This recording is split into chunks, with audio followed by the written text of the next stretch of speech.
A teď bych vám ráda přivítala a ukázala naši třídu. Kristýna Kusová, která nám napraví a navaže záda, bude tento obor studovat v Příbrami. No,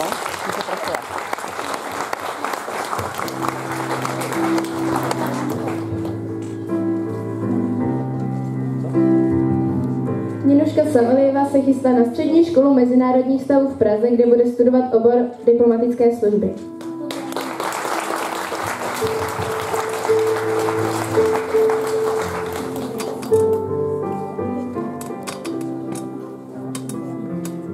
Dominik Vítovec se s vámi loučí a odchází na střední průmyslovou a vyšší odbornou školu v Písku, oboru elektrotechnologie.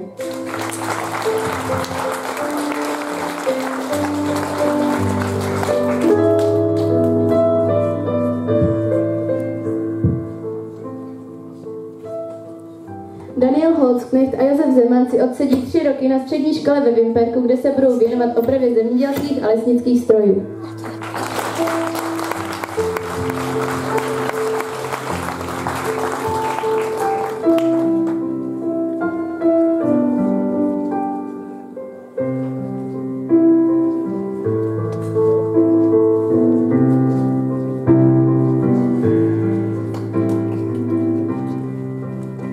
Václav Škopek se chystá na střední odbornou školu řemesel a služeb, obor elektrikář.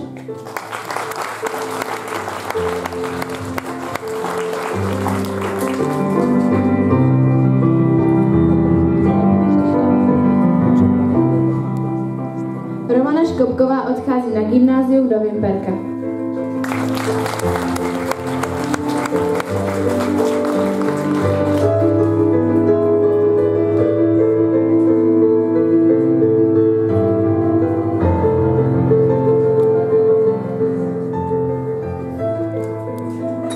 Jana Krtoušová vám poskytne kadeřnické služby, které vystuduje v Prachaticích.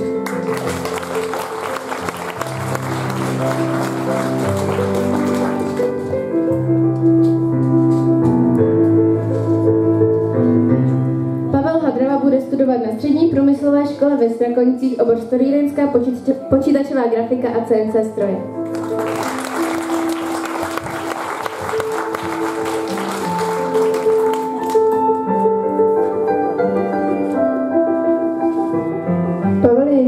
A Jan Mráz budou kovat ocel na střední škole Oselce jako umělecko-řemeslní kováři.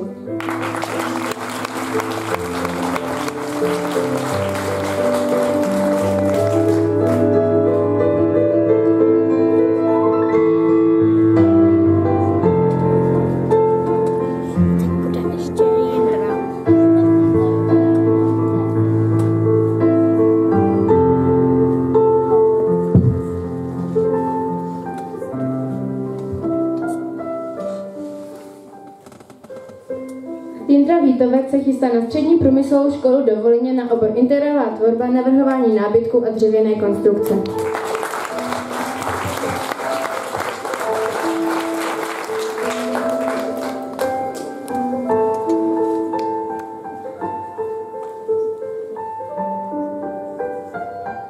Michaela Mauricová odchází na střední jazykovou školu do Volyně, kde bude studovat obor sociální činnost.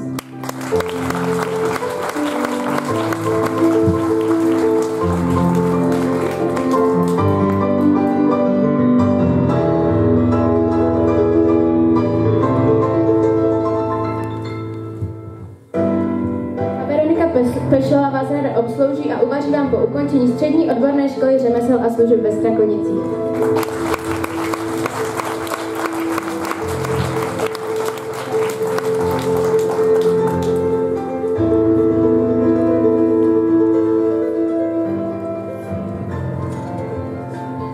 Dovolte mi, milí deváťáci, abych vám také pogratuloval k té šerpě absolvent základní školy Zdíkov.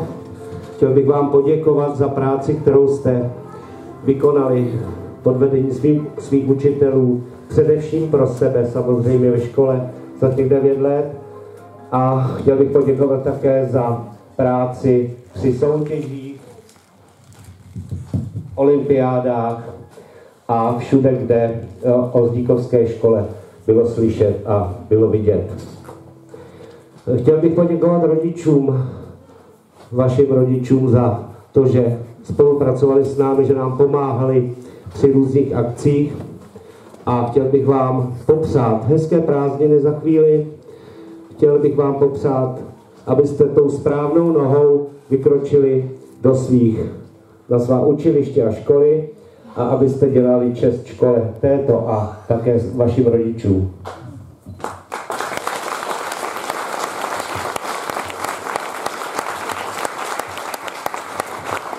Já bych vám chtěla moc poděkovat za ty krásné kytičky a já se s vámi ještě neloučím. Určitě s vámi prožiju ještě hodně krásných chvil do konce školního roku, ale určitě budu na vás hodně ráda vzpomínat. Děkuji vám. Poděkování také patří ode mne směrem k vaší paní třídní učitelce, která vás měla od 6. do 9. třídy a samozřejmě učitelům všem, i těm, kteří vás vedli na prvním stupni, když jste byli malinký.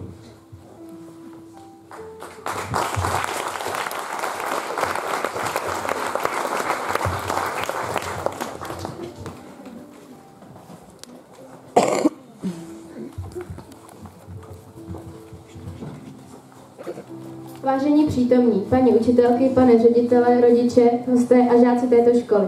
Sešli jsme se zde, abychom zakončili náš poslední školní rok na této škole a připomněli si všechny ty krásné chvíle, které nás potkaly.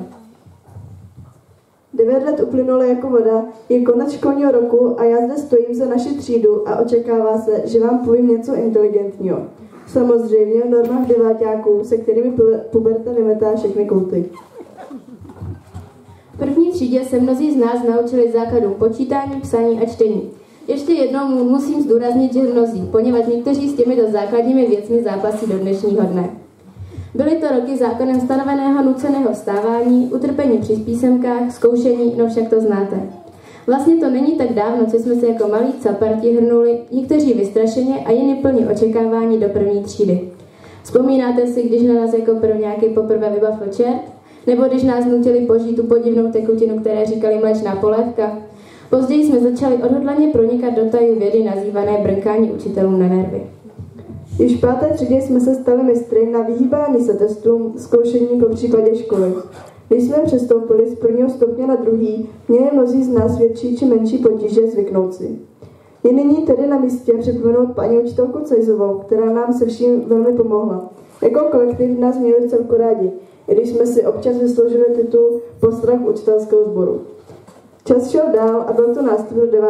třídy. O přestávkách se probíralo všechno možné, někdy i nemožné, od žhavých novinek přes úspěchy i neúspěchy školy, až po takové detaily, jako co bude k obědu. Občas jsme chtěli i něco zničit nebo provést nějakou lumpárnu, no dovedete si představit, co potom následovalo. Nerada bych zapomněla na paní kuchařky a uklízečky, které mnohdy museli čelit našim nepříjemným řečem. Když něco končí, musí taky něco začít. Proto bych vám za nás všechny ráda popřála do dalších let hodně štěstí, zdraví, pevné nervy, hodné žáky a nejlíp inteligentní. Výdelně ať všem chutná a třídy ať jsou jako ze škatulky. Nyní by se patřilo vyjádřit tisíce díky nejen naší třídní učitelce paní Paulíkové, ale také celému učitelskému sboru, který při nás stál po celé ty roky. Víme, že jsme nebyli vždy svatí a že jsme měli být i někde otravní.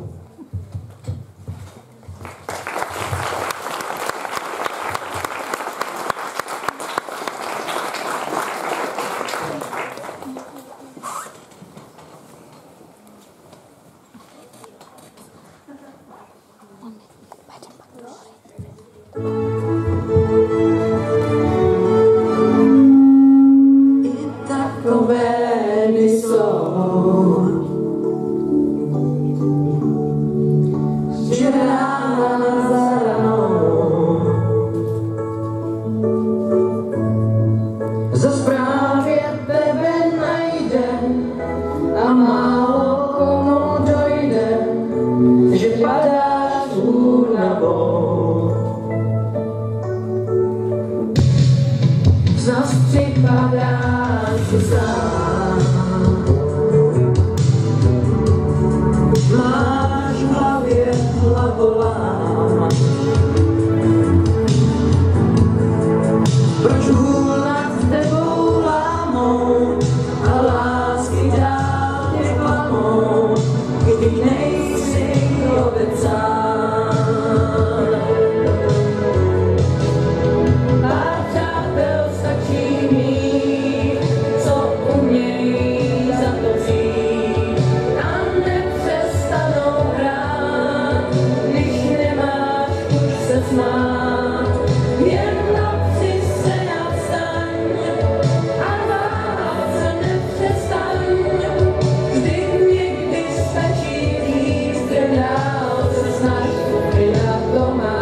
Dřevěnou ruku. Chceš to sundat z toho?